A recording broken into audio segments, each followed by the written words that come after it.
Hello everyone, আসসালামু আলাইকুম। তো চলে আসলাম বুড়ির কাঁচা হলুদ এবং রং মাখার ফুল ভিডিওটা নিয়ে। তো প্রথমে বুড়ি ফটোশ্যুট চলতেছিল। প্রোগ্রামটা শুরু করার আগে বুড়িকে ইচ্ছা মতো ফটোশ্যুট করাই নিছি বা ছবি তুলে নিছি। মাশাল্লাহ, বুড়িকে আজকে একদম গ্রামের কিউটি বউ লাগতেছে, খুবই সুন্দর লাগতেছে মাশাল্লাহ। এদিকে দীপা হচ্ছে খুশির আনন্দে, মনের আনন্দে নাচানাচি করতেছে, আবার সবাইকে বলতেছে তোমরাও একটু নাচো।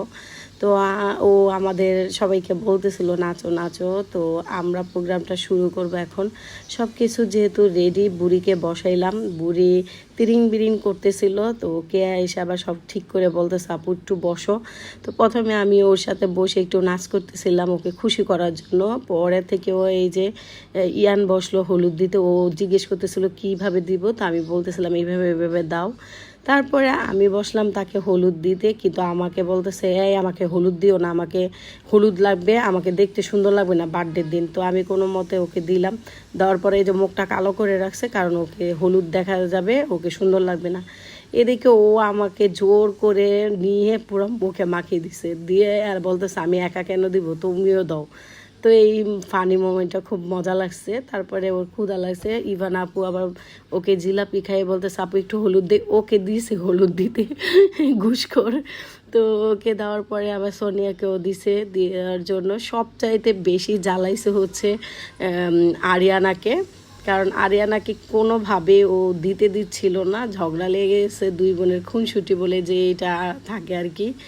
মানে আরিয়ানাকে কোনোভাবেই দিতেছিল না, আরিয়ানা জোর করে হাতে দিয়ে দিচ্ছে, আবার বিচারও দিচ্ছে, দেয় না। তো এই ব্যাপারগুলো অনেক ফানি মোমেন্ট ছিল, আমরা খুব হাসতেছিলাম তখন যে দেখো কেমন। কিন্তু দীপাকে ভয় পাইছিল, দীপা বলতেছিল আমি কিন্তু আর ড্রেস বানাই দিব না, বার্থডে কিন্তু আরেকটা আছে। তো দীপাকে দিচ্ছিল, ও হলুদ দিতে চাচ্ছিল না, কারণ ও হলুদে পছন্দই করে না। তারপরে বুড়ি সবার আগে নাচ শুরু করলো, মানে সে এমনভাবে নাচতেছে যে তার কোনো প্রোগ্রাম না, সে বেড়াতে আসছে।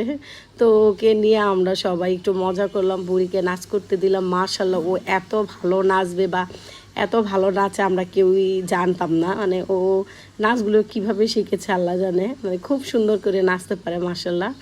তো আমরা অনেক বেশি এনজয় করেছি। তারপরে আমরা লাস্ট মোমেন্টে যেটা করলাম সেটা হচ্ছে যে রং মাখামাখি, মানে ইচ্ছা মতো যে যার মতো রং মাখামাখি করলো। আর সবচাইতে রং দিছে হচ্ছে দীপা।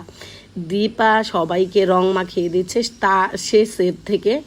তারপরে লাস্ট পজিশনে ওকে সেফ থাকতে দেওয়া হয়নি, ওকে জোর করে আমরা রং মাখিয়ে দিচ্ছিলাম। একদম সন্ধ্যা হয়ে গেছে, তখন আজান পড়তেছিল। আর এই যে একটা মাত্র হচ্ছে আনারস, যেটা নিয়ে খুবই কল্পনা হয়েছে, সেটা হচ্ছে এই আনারসটা কে থাবা দিয়ে নিতে পারে। তো আমার শাশুড়ি নিছে, পর আমি শাশুড়ি থেকে আবার কামড়ায় খাচ্ছিলাম, এত মিষ্টি ছিল আনারসটা মাশাল্লাহ। তারপরে এই চূর্ণি হচ্ছে বসে বসে জিলাপি খাচ্ছে, আর এইখান দিয়ে কি সুন্দর মনের আনন্দে রং মাখছে। আবার বুড়ি বোন মানে সবগুলা মিলে যখন রং মাখামাখি করতেছিল, এই যে দীপা, আমরা অনেক বেশি মানে মজা করেছি। আরেকটু মজা করতে পারতাম যদি সময়টা থাকতো, আমাদের ওরকম সময় ছিল না, যতটুকুই করেছি আলহামদুলিল্লাহ। আর এই যে জোড়া কবুতর রং মেখে দিচ্ছে, আর লাস্টে পাইছে সোনিয়াকে দীপার বাচ্চা সবাইকে জোর করে করে রং দিয়ে দিছে। তারপরে ফাইনালি ওর হচ্ছে এখন গোসল করানো হবে, মাথায় পানি ঢালা হবে। এখানে অনেকগুলো দুধ ছিল, এই দুধের মধ্যে ও কী করছে হাত ধুয়ে ফেলছে, এই জন্য দুধ পার্পেল কালার হয়ে গেছে। তো বুড়ি মাশাল্লাহ অনেক ধৈর্য আছে আর অনেক শক্ত একটা মেয়ে। শীতে কাঁপতেছিল, তারপরে বলতেছে না ঢালো, তোমরা মজা করো, তোমরা গোসল করায় দাও, সমস্যা নাই। ও সবাইকে পানি ঢালতে দিছে, তখন একদম কাঁপতেছিল। এক তো বৃষ্টির দিন, তার উপরে ওয়েদারটা ঠান্ডা ছিল, এর মধ্যে কাঁপাকাঁপি করতেছে। তো ও এনজয় করতেছিল, আমরাও সাথে সাথে এনজয় করতেছিলাম। সবাইকে ও পানি ঢালতে দিচ্ছে ওর গোসল করানোর সময়। এত বেশি আনন্দ লাগতেছিল আমাদের, কি বলবো, ভাষা আসা প্রকাশ করার মতো না। সবাই ওকে এক এক করে পানি ঢালছে। তারপরে বেচারা একদম শীতে কাঁপতেছিল, স্নেহা ওকে কোলে নিয়ে আর কি জাপড়ায় রাখছে, এখন ওকে নিচে নিয়ে যাবে গোসল করানোর জন্য। তো প্রোগ্রামটা আলহামদুলিল্লাহ খুব সুন্দর করে শেষ হয়েছে, রাত হয়ে গেছে, তারপরও ভালো হয়েছে। তো ভালো থাকবেন, আল্লাহ হাফেজ।